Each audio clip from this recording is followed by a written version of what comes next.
So, Arsenal are back in Premier League action this Sunday, tomorrow afternoon, 2:05 PM UK time.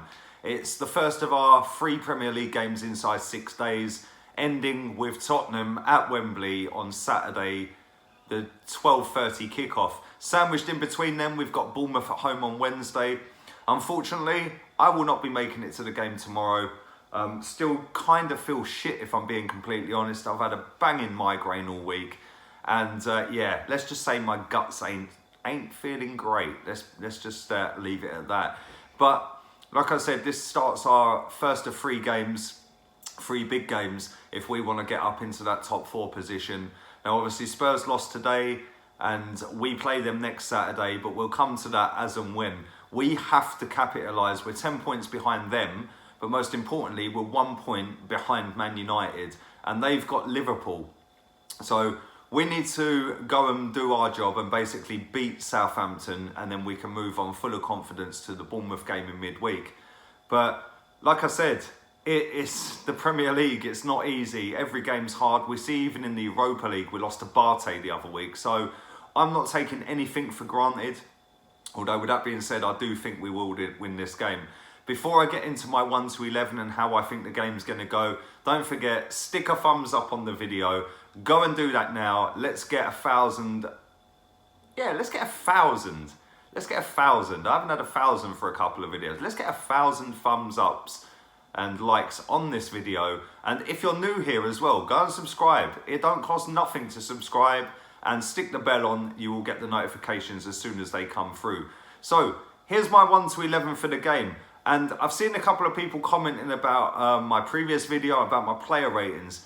Just to clarify for people who don't quite grasp what I actually do in terms of my videos, this is what I would do. These are my player ratings. You don't have to agree. And if you don't agree, leave yours in the comments section. Ain't difficult, seriously, fucking hell. Even anybody can do it. My 9-year-old daughter could do it. That's simple. Anyway, I'm going to go with Leno in goal. He's our Premier League goalkeeper. Like I've said millions of times before, I don't agree with this Premier League and Europa League and fucking cup competition keeper and what a load of crap. Just pick a keeper and go with him. That's how I'd do it. But Leno goes back in goal for me. I like the idea of a 4 at the back. I thought we played really well the other day against Barté. And I think Monreal looks seriously good at left back. Like, we've had Kolasinac playing left wing back, and the geezer, mate, he's got the turning circle of a fucking ship. Let's be real.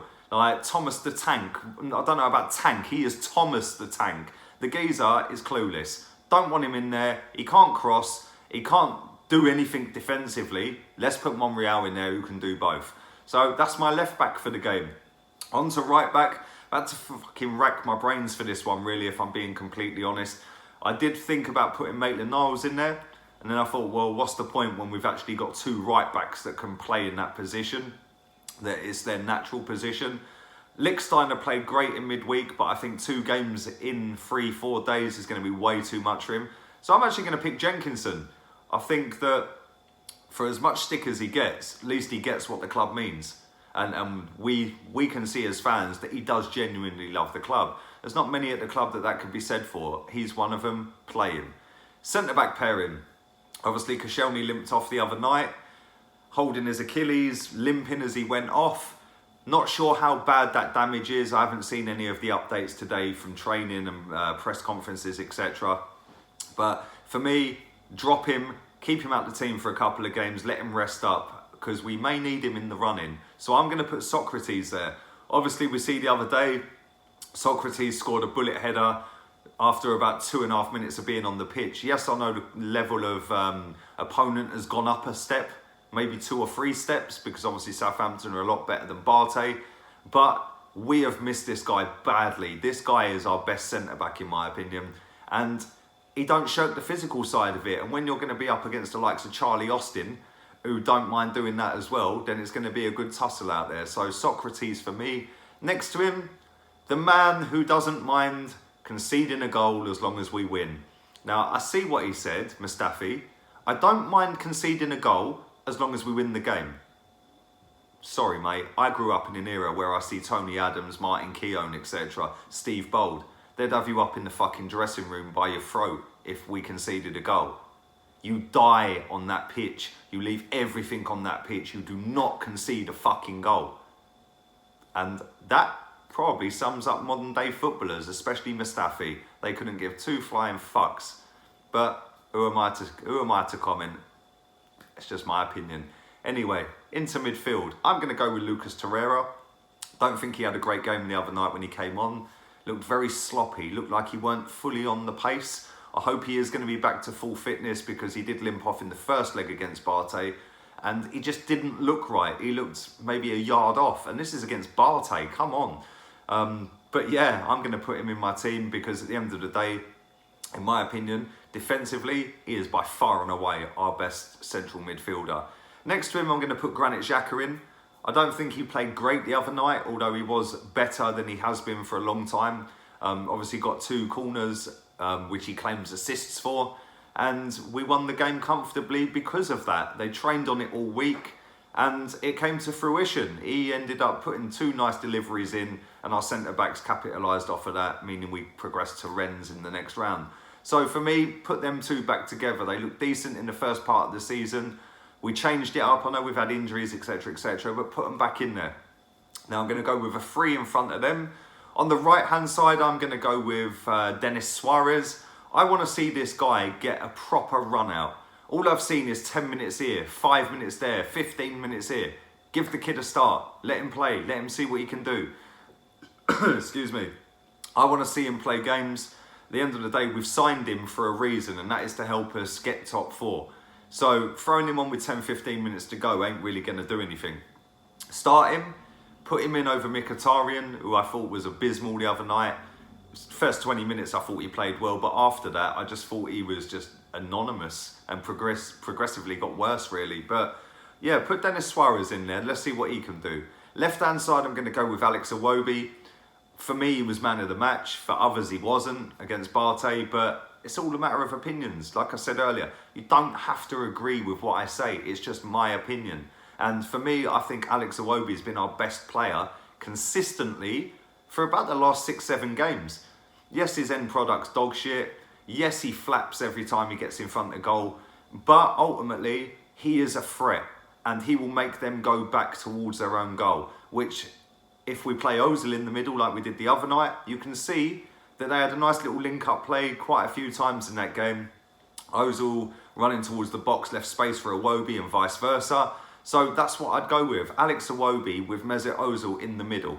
He deserves his chance now. He worked his socks off the other night. I don't think he was great, Ozil, but he wasn't abysmal. I thought it was a standard performance for somebody who's not played for as long as he's played. Done some nice little touches, some nice little patterns of play. So let's see what he can do up against Southampton this Sunday. Now in front of them, I'm going to drop Aubameyang and put Lacazette in. Obviously, Lacazette is suspended for the next round of the Europa League, so we might as well utilise him in the league. Plus, that also gives us an option of a bit of pace off the bench, along with the likes of Aaron Ramsey sat on the bench as well, Mkhitaryan. We'd then have a loaded bench. We'd have 3 good options there to bring off the bench. Guendouzi's another one we could bring off the bench. So that's the team I'm going with. Let me know your thoughts, your comments. Leave all your teams down there in the comments section. But how do I see this game going? Well, we lost against them last time out. We all remember that. Koscielny come back. We conceded 3 goals. Maybe it's a blessing in disguise that Koscielny isn't in my starting 11. I don't know. But I think that this time around, it's going to be a different ball game. I think that we didn't have Socrates in that game. I think he will start tomorrow. And I think that, yes, Southampton have gone up the table slightly. They've played better since they've got Hassan Hutel as manager. But ultimately, we're at home and we have to do the business. We've now seen Tottenham lose, like I said. Not that that's a great thing for us right now. Yes, it's nice to see them lose, but in the grand scheme of things, we have just got to do our job and go out there and get 3 points. By hook or by crook, we have got to do that. So I think that we will dominate possession. They will sit back. They will try and win free kicks, corners, set pieces, and they will try and, if they play Shane Long, they'll try and do us on the break. And we've just got to be alert. We've just got to make sure we're switched on as a team defensively. It's all well and good having 70% of the ball and all the pass accuracy in the world. But if you can't defend going back the other way, then what is the point? And we have to take our chances when we get them, which is why I would start Lacazette over Aubameyang, because I feel like Aubameyang does need a few chances, whereas Lacazette, one chance, bang, back of the net. But there we go. That's what I'm seeing for tomorrow. Let me know your thoughts and predictions. Leave it all in the comments. Leave a big thumbs up on the video. Let's see if we can get 1,000 likes, like I said. And yeah, I'll give you a score prediction of Arsenal 2, Southampton 1. Until the review straight after the game, I'm out of here. Laters, peeps.